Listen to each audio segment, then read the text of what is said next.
आज के दौर में कुछ भी सेफ नहीं है। यानी कि प्राइवेसी को लेकर चाहे कोई कितना भी दावा कर ले, लेकिन कहीं ना कहीं सोशल मीडिया पर वो चीज़ सामने आ ही जाती है जिसे लोग छुपाना चाह रहे हों।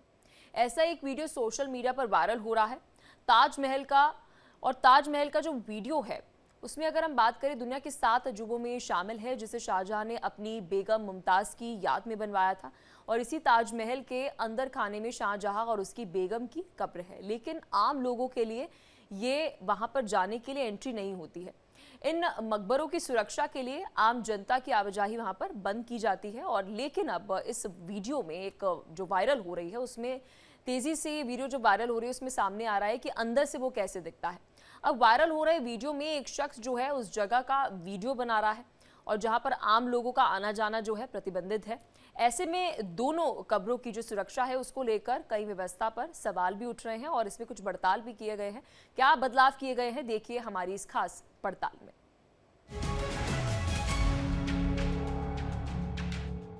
आगरा का ताजमहल प्यार की निशानी, दुनिया का 7वां अजूबा जो यहाँ आजकल चर्चा में बना हुआ है। दरअसल यहाँ पर एक वीडियो वायरल हो रहा है। एक शख्स ने एक वीडियो बनाई और उसे वायरल कर दिया।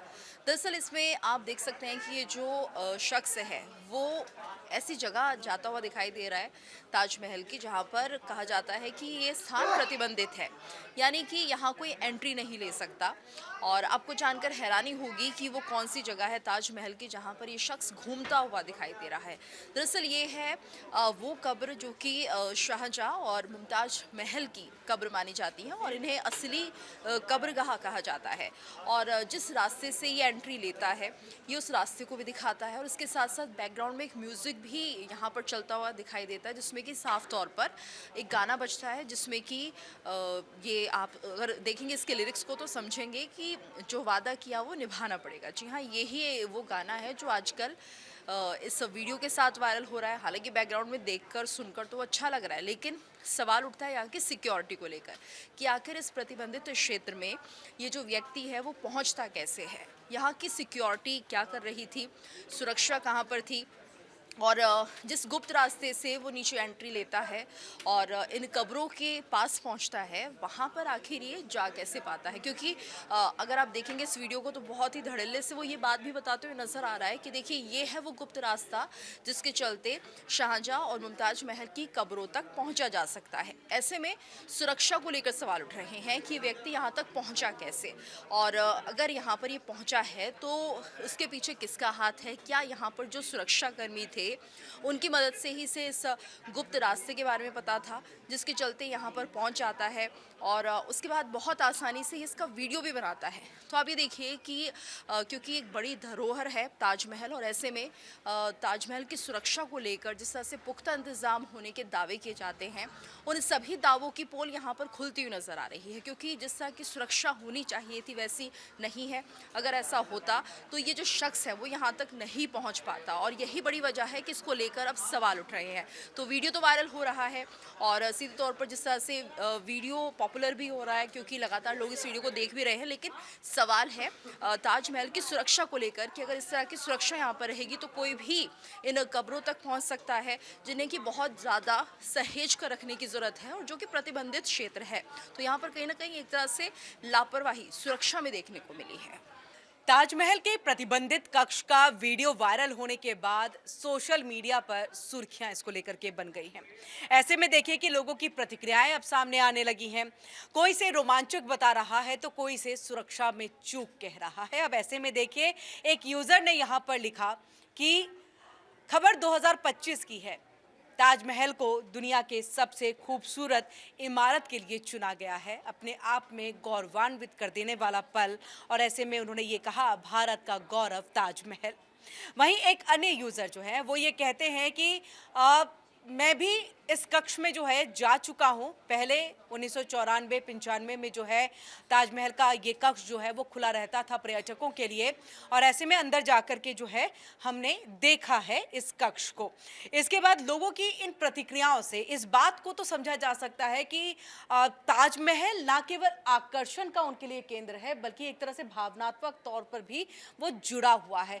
कोई भी बात अगर ताजमहल को लेकर के उठती है, सोशल मीडिया पर चीज़ें आती हैं, उसको लेकर के प्रतिक्रियाओं का दौर आना शुरू हो जाता है। वैसे में देखिए मुगल वास्तुकला से ये एक अद्भुत जो है नमूना बना और ऐसे में देखिए कि ये भारत की शान है, बल्कि पूरी दुनिया के लिए एक बहुत बड़े धरोहर के तौर पर भी मानी जाती है। और मुगल वास्तुकला का एक तरह से कहें कि ये अद्भुत कला जो है वो हमें देखने को मिली थी। 5वें मुगल बादशाह शाहजहां ने अपनी पत्नी मुमताज के लिए जो है और उनकी यादों में जो है ये ताजमहल बनवाया था, स्मारक बनवाया था, इसका निर्माण कराया था और तभी से ये इमारत जो है अमर प्रेम की कहानी को यहाँ पर बताता है, इसका प्रतीक जो है वो यहाँ पर बन गई है। ऐसे में देखिए आज भी ताजमहल दुनिया भर के सैलानियों को अपनी तरफ जो है आकर्षित करता है। कुल मिलाकर के अगर साल में देखा जाए तो करीब 32.9 लाख भारतीय जो हैं पर्यटक यहाँ पर पहुँचते हैं, ताजमहल का दीदार करते हैं। और अगर भारत यानी कि देश विदेश दोनों तरफ के पर्यटकों को देख ले तो तकरीबन 70 से 80 लाख पर्यटक जो है वो यहाँ पर पहुँचते हैं और ताजमहल का दीदार करते हैं। ताजमहल सिर्फ एक स्मारक नहीं है बल्कि भारत की वो पहचान है, भारत के लिए गौरव है।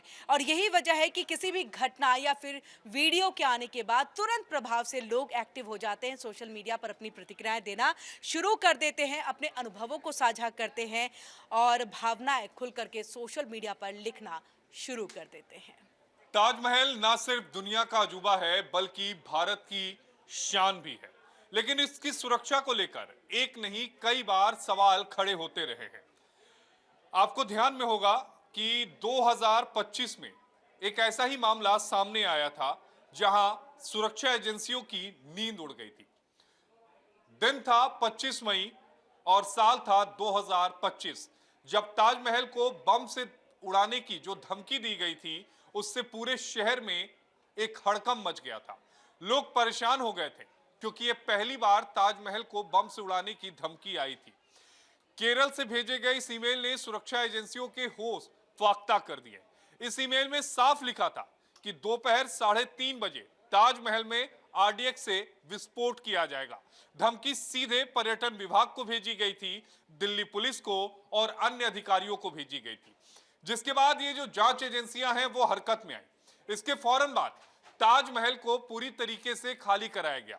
3 घंटे तक ताजमहल के भीतर पूरी तरीके से चेकिंग ली गई, सर्च ऑपरेशन चलाया गया, लेकिन कोई भी संदिग्ध वस्तु नहीं मिली। हालांकि जिस दिन दहशत ने साफ कर दिया था कि ताजमहल जैसी विश्व धरोहर कितनी बड़ी चुनौती बन सकता है। इतना ही नहीं, 2025 में एक और चौंकाने वाला मामला आया था। सोशल मीडिया पर कुछ वीडियो वायरल हुए थे जिसमें लोग ताजमहल के नीचे यमुना किनारे कटीली तारों के नीचे से घुसते हुए दिख रहे हैं। यानी अगर आप ताजमहल जाएंगे तो ठीक यमुना के साइड का जो हिस्सा है यानी दाहिने तरफ का हिस्सा है तो नीचे आपको बहुत सारे प्लांट्स दिखेंगे और ठीक वहां पर एक बाड़ लगाया गया है कटीले तारों का। बगल में यमुना बह रही है, यहां पर कटीले तारों का बांध है और वहां पर साफ लिखा हुआ इस बाड़ के पास कि जो पर्यटक हैं वो यमुना नदी के करीब ना जाए। तो ठीक वहां पर कुछ युवक जो थे वो घुसते हुए नजर आए। ये सिर्फ सुरक्षा एजेंसियों के लिए ना सिर्फ एक चुनौती थी बल्कि सुरक्षा को लेकर तमाम सवाल भी उठ रहे थे और ऐसी ऐतिहासिक जो धरोहर है इसके लिए खतरा भी था। वीडियो सामने आने के बाद प्रशासन तुरंत हरकत में आता है, एक्शन लिया जाता है और उस पूरे रास्ते को ही सील कर दिया जाता है ताकि भविष्य में भी कोई व्यक्ति अंदर इंटर ना कर पाए। इन घटनाओं ने एक बार फिर सवाल खड़ा कर दिया था कि क्या ताजमहल जैसे विश्व धरोहर की सुरक्षा व्यवस्था कितनी मजबूत है और क्या यह किसी भी आपात स्थिति से निपटने के लिए पर्याप्त है या नहीं। हालांकि ताजमहल की सुरक्षा पूरी तरीके से चाक चौबंद तरीके से की जाती है, परिंदा भी वहां पर नहीं मार सकता। अगर वहां पर एंट्री ली भी जाती है तो बहुत ज्यादा चेकिंग के बाद अंदर जाने दिया जाता है। जहां तक रहा बैक साइड का सवाल, यमुना के किनारे के सवाल, तो वहां भी गश्त को बढ़ा दिया गया है, पूरे एरिया को सील कर दिया गया है।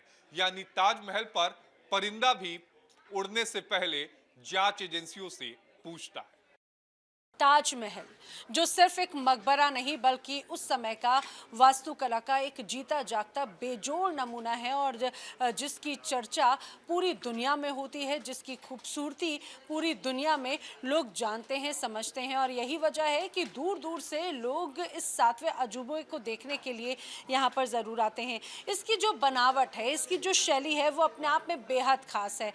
इसके बनावट के बारे में अगर मैं बताऊँ तो ताजमहल दरअसल फारसी, तुर्की, इस्लामी और भारतीय शैलियों का अद्भुत संगम नजर आता है। यहाँ पर चारों तरफ फैले बाग, यहाँ पर पानी की धाराएं, यहाँ के फाउंटेन्स, फव्वारे इसकी खूबसूरती को और भी ज़्यादा बढ़ा देते हैं, चार चांद लगा देते हैं कहा जा सकता है। और इतिहासकार तो ये भी बताते हैं कि इसका निर्माण भी बेहद खास तरीके से हुआ, क्योंकि सिर्फ भारत ही नहीं बल्कि मध्य एशिया और ईरान से इसे बनाने के लिए कलाकार पहुँचे थे, कारीगर पहुँचे थे। और जैसा कि हम सभी जानते हैं कि खासतौर से अगर ताजमहल को बनाने की बात की जाए तो यहाँ पर ताजमहल की जो दीवारें हैं उस पर जो नक्काशी की गई है वो एकदम बारीक नक्काशी अपने आप लोगों का ध्यान आकर्षित करती है। और यहाँ की जो खूबसूरती है वो तो बेहद खास है ही। कीमती पत्थरों से जो ताजमहल को बनाया गया, यहाँ पर इन पत्थरों पर बने फूलों की आकृति, उनकी डिज़ाइन भी अपने आप में बेहद एक खास मिसाल है। अगर ताजमहल की बात करें तो इसकी गुंबद करीब 240 फीट ऊंची है, 4 मीनारें इसमें लगी हुई हैं और सबसे महत्वपूर्ण बात ये कि इसमें इन मीनारों का जो हल्का झुकाव देकर इन्हें तैयार किया गया है, जो अपने आप में बेहद मुश्किल कारीगरी ज़रूर कही जा सकती है, लेकिन अद्भुत कारीगरी ज़रूर है।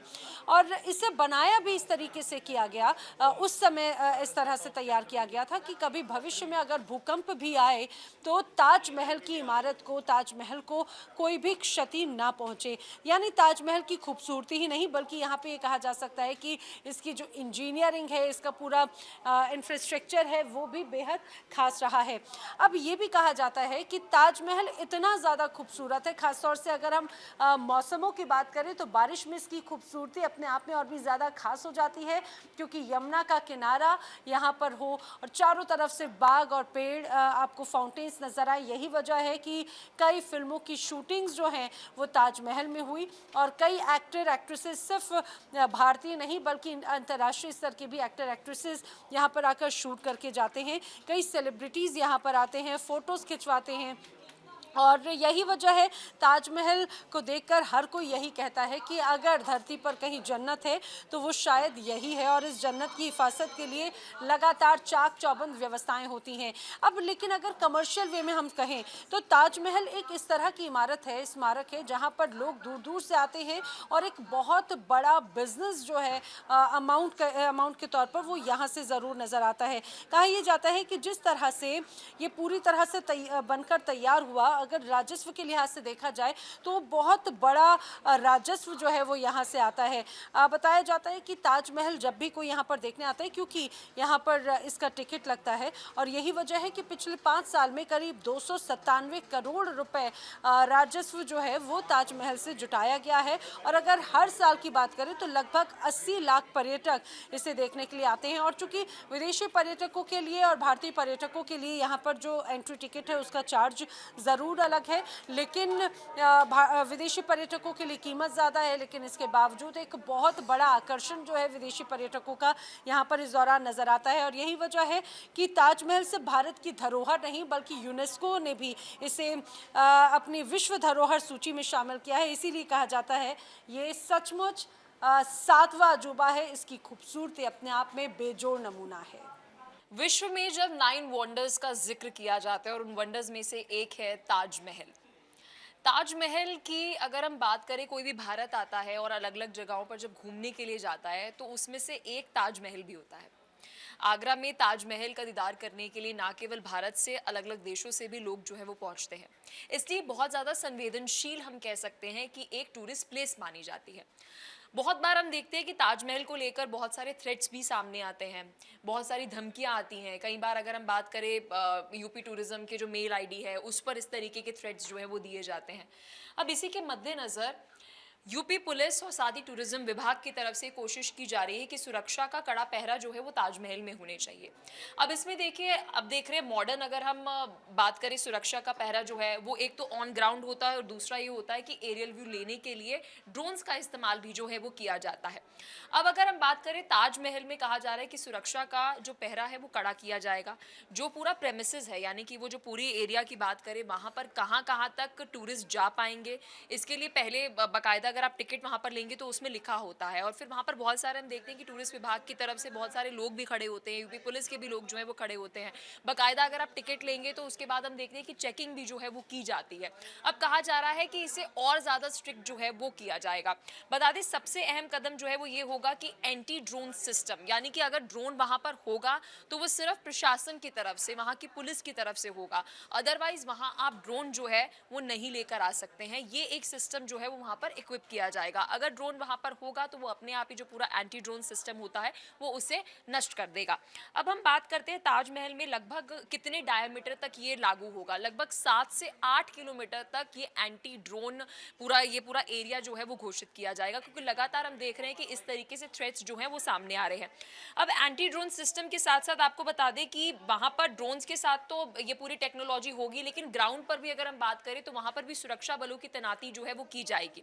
सुरक्षा बल जो है वहाँ पर चेकिंग जो है वो करेंगे। टूरिस्ट जो है, चाहे वो बाहर के हों या फिर वो इंडियन हो, अगर ताजमहल के दीदार के लिए आ रहे हैं तो एंट्री पॉइंट पर ही उनकी बाकायदा चेकिंग जो है वो की जाएगी। कौन कौन से वो टेक्नोलॉजिकल डिवाइसेस अपने साथ लेकर आ रहे हैं, बैग्स में क्या कुछ है, पूरा स्कैनर जो है वो किया जाएगा। तो कुल मिलाकर हम ये कह सकते हैं कि ताजमहल की सिक्योरिटी के अंदर और कहाँ कहाँ पर एंट्री जो है वो की जा सकती है, जहाँ पर आप फोटोग्राफी कर सकते हैं, इसको लेकर भी नए तरीके से एक पूरी रूल्स एंड रेगुलेशन जो है वो बनाए जाएंगे।